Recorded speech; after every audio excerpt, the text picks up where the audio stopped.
der heller ikke altid er helt ikke-fysiske ved hinanden. Nej, jeg vil sige, at de er meget fysiske, dem det skal handle om lige nu. Der er måske ikke så mange i Danmark, der kender så meget til sportsgrenen rugby, men internationalt der er det en af de helt store sportsgrene, og specielt verdensmesterskaberne, som netop bliver afviklet i New Zealand, bliver fulgt af mange passionerede fans. Man kan absolut ikke klandre rugby for ikke at være en seværdig sport. Her oplever man nemlig både blod, sved og tårer. En kombination, som giver en masse passionerede fans. 20 hold kæmper om VM-trofæet, og sporten er specielt stor i engelsktalende lande.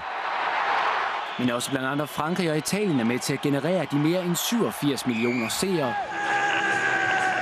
som i gennemsnit fulgte med i de 48 kampe under sidste VM i 2007. Det gør VM i rugby til et af verdens største sportsevents, og ikke mindst til et brag af en fest.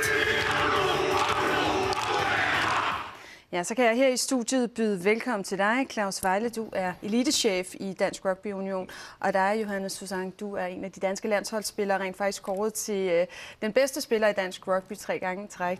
Tillykke med det, og velkommen til begge to. Nu får vi jo lige her i indslaget ridset lidt op, hvor stor rugby egentlig er på verdensplan. Hvorfor fylder det ikke mere herhjemme? Det er nok den manglende kendskab til, hvor god en sport det er som social opdragelse. Altså, for det er jo den eneste sport i verden, hvor der rent faktisk er plads til den tykke dreng, den høje dreng. Og det er det, der har gjort det rundt omkring i verden, er, at det er en af de største sportsgrene. Fordi det er jo ikke alle, der er gode til fodbold eller basketball. Her har de rent faktisk en plads, og en vigtig plads. Den tykke dreng, den stærke dreng, har en vigtig plads. Man kan ikke vinde en kamp uden dem, der er stærke også. Så jeg tror, det er simpelthen manglende opmærksomhed og manglende oplysning. Og så er det jo ikke den, der er mest kendt i medierne, vel? Så du mener, vi har altså også lidt af ansvaret her. Det skal vi så se, om vi kan råde bod på nu. Men Johannes, hvad er det ved denne her sport, hvis du sådan skal på sælten lidt? Hvad er det, der er så godt? Nu siger Claus, det er den tykke dreng, den store dreng. Men altså, hvad er det, rugby ellers kan? Det kan jo godt se lidt voldsomt ud, sådan udefra. Det kan bestemt se voldsomt ud. Og det sociale element, som Claus nævner, er jo helt centralt også. Men udover det, så er der simpelthen den fysiske tilfredshed og en skønhed i sporten, når først man forstår, hvad det er, der sker på banen, som er helt fantastisk. Det bliver lige nødt til at uddybe det her med skønhed i den her sport. Når man forstår ligesom, hvordan spillerne løber, hvad de gør, og alle spiller en rolle for at få tingene til at gå op i en højere enhed, og få skabt huller for hinanden, få sat hinanden igennem hullerne, få løbet ned og sat spillerne af. Når man forstår, hvor svært det er, så er det ligesom så mange andre sportsgrene helt fantastisk. Og netop som Claus nævner, så er det jo netop det her med, at vi ikke har spillet det i skolen, vi ikke rigtig har lært at forstå de her ting. Men i Dansk Rugby Union, hvad er det så for et arbejde, I står med, for at formoder, I gerne vil gøre den her sportsgren større herhjemme? Ja, vi står med et arbejde med at få det ud i skolerne, få den lært alle sammen derude, at der er en plads til alle. Altså, det er jo enormt selvtillidsopbyggende for den tykke dreng, som ikke kan løbe lige så hurtigt som de andre, og ikke kan spille som de andre. Hvis han lige pludselig har en plads på et hold, hvor han er vigtig, og den høje dreng, som måske ikke han kan ikke spille basketball, han kan ikke bold, men han kan måske løbe hurtigt, og han kan hoppe højt. Så det er vores arbejde ligger i at få det ud i skolerne, og den vej ind igennem for oplyst om, hvor god en social opdragelse der er i rugby. Så. Vi taler videre lige om et øjeblik, fordi nu skal det handle om nogle af dem, der er rigtig gode til det her med hoppe højt, løbe hurtigt og hvad de ellers kan. New Zealand er i finalen ved verdensmesterskaberne i rugby. Australien var ikke den store forhindring for holdet, som undervejs i turneringen er blevet kendt for sit noget særprægede kampråb. Der findes mange måder at psyke modstanderen på. Og denne her har indtil videre virket for New Zealand ved verdensmesterskaberne.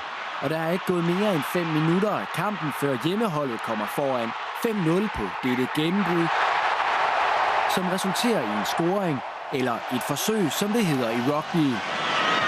Derefter har New Zealand godt fat i Australien og udbygger stille, men sikkert føringen igennem kampen. Selv ikke lidt blod i munden kan slå holdet ud, og med en sejr på sikre 20-6 spiller New Zealand sig i finalen, hvor de skal møde Frankrig. Ja, altså billeder fra semifinaler, også nogle billeder, hvor man godt kunne se, at det altså også går voldsomt for sig. Hvis vi sådan lige skal prøve at kigge på det her VM indtil nu, altså et New Zealand-hold, vi starter med dig, Claus, der er finale klar. Ja. Det er helt, som man forventer. Ja, man kan sige, at de sidste mange år har New Zealand været favoritter til at vinde VM. Altså siden da man er begyndt at måle, hvem der har vundet rugbykampe, har New Zealand vundet 75% af alle deres kampe. De har haft et eller andet med VM, og specielt til Frankrig, som de så skal møde i finalen, har de tabt både en kvartfinale og en semifinale til. Ikke? Så de har lidt en udfordring med det, men det er verdens bedste rugbyhold, det kan man sige faktisk uden at blinke med øjnene. Johannes, hvis vi så skal prøve at sammenligne det danske hold, som du spiller på, med det her, som Claus lige kalder verdens bedste, hvordan står de over for hinanden? Altså, vi har jo rigtig meget at lære, ikke? Og det er jo en fornøjelse at se, hver gang man får lov til at følge dem på skærmen. Så vi har en lille smule endnu, før vi kan komme op og konkurrere med dem. Men er det sådan, altså hvis vi skal sammenligne med fodbold, som man måske kender lidt bedre, er det så Danmark og Spanien, eller hvordan er vi? Altså ja, det vil man nok godt kunne sige. Jeg vil sige, at vi ligger nok i midten af spektrummet, ikke? Hvor at New Zealand så ligger i toppen. Og det er jo så afhængigt af, hvordan man vurderer det. Men vi ligger sådan godt midt i tabellen på verdensranglisten, men har et stykke vej endnu, og specielt til de top 6-8 hold i verden. Der er et spænd, der er ret stort. Det er en ret ny professionel sportsgren, og derfor så de hold, der er fuldtidsprofessionelle, ned til dem, der er semi, og ned til dem, der er amatører. Der er nogle store spring, så det er lidt optimistisk at sige, men vi er på vej, og vi satser helt klart på at komme op og lege med de store drenge inden for en overskuelig fremtid. Og to af de rigtig store, det er altså, som du også lige var inde på før, New Zealand og Frankrig, som også mødes i finalen ved VM. Hvad bliver det for en finale?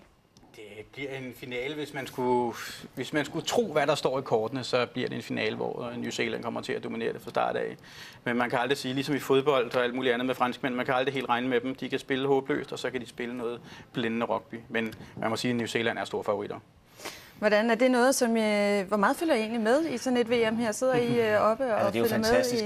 Det har jo været lidt en udfordring, specielt ved dette VM, fordi det bliver afholdt i New Zealand. Så der har været nogle tidsmæssige udfordringer, som har gjort, at man har skulle op 6-7-tiden og lige sidde og se en kamp, mens man spiser havregrøden og gør sig klar til at tage på arbejde. Men bortset fra det, så følger man jo ved alt, hvad man kan. Så I skal også se finalen? Ser, det kan du tro. Ja. Jeg har set alt. Hvem holder I så med i den her finale? Jeg holder med New Zealand. Jeg holder med Frankrig. Sådan, ja. Så er vi i hvert fald sikre på, at en af jer får en vinder med hjem. I skal have held og lykke både med dansk rugby og også med finalen her. Tak fordi I kom. Selv tak. Og med den melding tager vi lige et blik på vores vigtigste historier lige nu.